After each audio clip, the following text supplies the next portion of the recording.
Hey guys, I'm Kent and welcome back to my channel. I've got my Honda SCL500 here.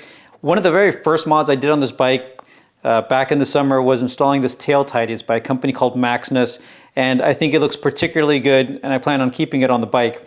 I actually started to film the installation of it, but I was ended up filming it in a weird format, and I ended up having a lot of other projects to film, and so I never got that film completed. I've got a lot of comments on my other videos though where people see this tail tidy and are asking for an install video. So I pulled out those clips that I did, put them together, and I think I can make a good video. Wanted to first do an intro that the video is about 6 or 7 months old at this point, but does show the step-by-step on how to install the tail tidy. So the film will cut first to where you can locate the flasher relay underneath the tank, and I'll also link in the description below to the flasher relay that I ended up using.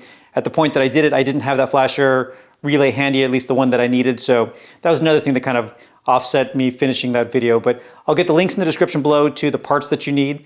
It'll talk first about where that flasher relay goes and then how to install this setup. Okay, so the flasher relay on this bike isn't as easy to get as it is on the Grom. Usually on the Grom it's back here somewhere, very accessible.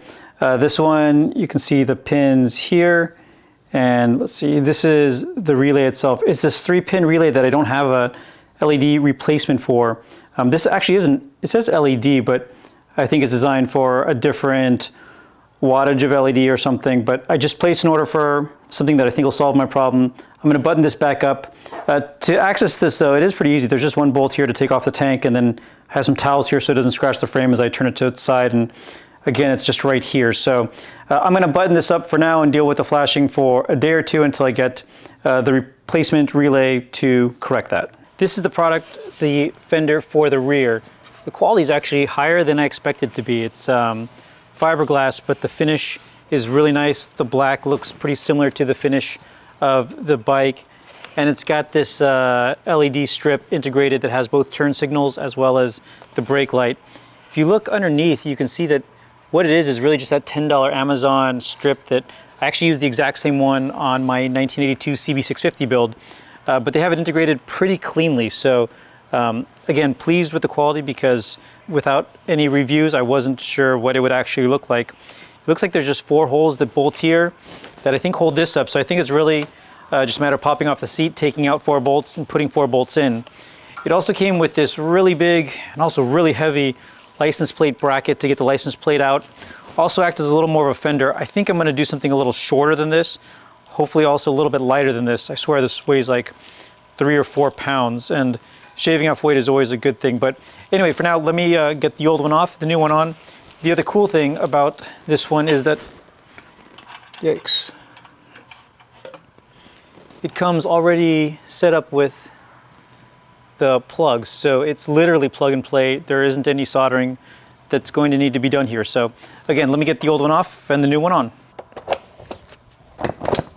So it looks like there's just these 4 14mm nuts.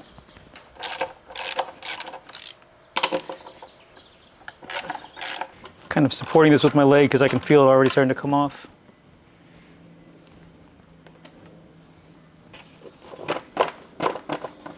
Let's see, and it looks like there's also these little clips. Still have a golf tee in my pocket.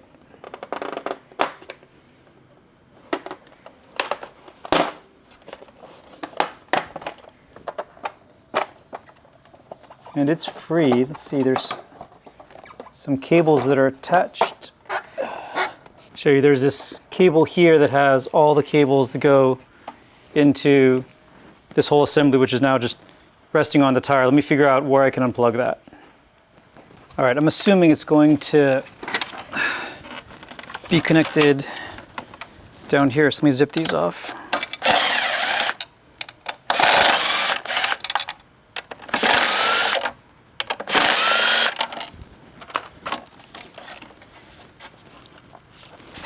Let's see, it's still all connected somewhere.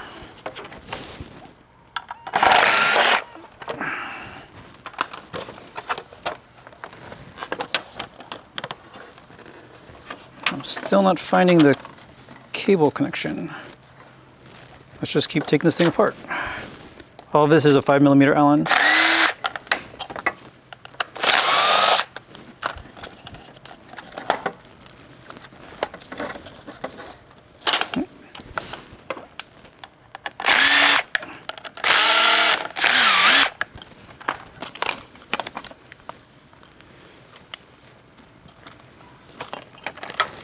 All right, and it's kind of messy, but you can see the connections actually are here. So let me figure out how to, I guess I'm going to keep this cable in its entirety, just cutting off these connectors that have it running through the stock Fender so that I can use the stock plugs.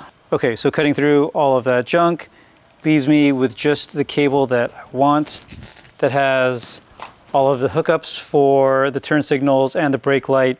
I believe the kit that I had only had 3 plugs. I'm guessing the 4th plug is for license plate light. I'll have to find another solution for that because I don't think this one has that. TST Industries has a cool one that I've used on the Grom before. The cable's pretty long. I'm assuming that I just kind of loop it in underneath the new Fender, but let me try to get it on. So the kit comes with hardware, I think, and I'm going to put on the, by the way, I guess the company's called Maxnus. I'm going to put on this license plate bracket for now, even though I'm sure I'm going to change it eventually. So I think it's bolt washer, then a standoff, and then through the fender.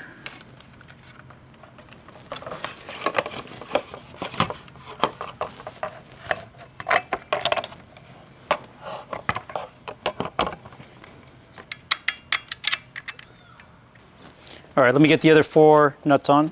But a super simple installation. Pulling apart the old Fender was a bit complicated, but just take all the bolts apart. Eventually it comes apart and leaves you with just the plugs you need. This cable's a little long. I may shorten it eventually, but I think I'll be able to wrap it around and get things connected here. So let me get these bolted down, these plugs plugged together, seat put back on, and let's see what it looks like.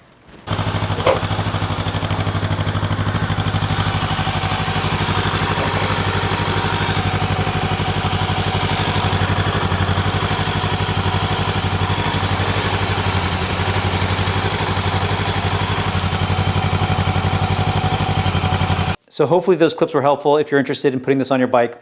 I'm actually not sure where I bought this. It may have been from eBay. I'll find out where I did buy it and I'll link in the description below if you're interested. But again, a great solution. And I think from a lighting perspective, it's definitely bright enough. There's a lot of light in the garage right now, so I'm assuming the light's washing out the light a little bit, but the brake light is very visible even in the daylight. And the turn signals, while small, I think are plenty brilliant enough for folks to see that you're making a turn.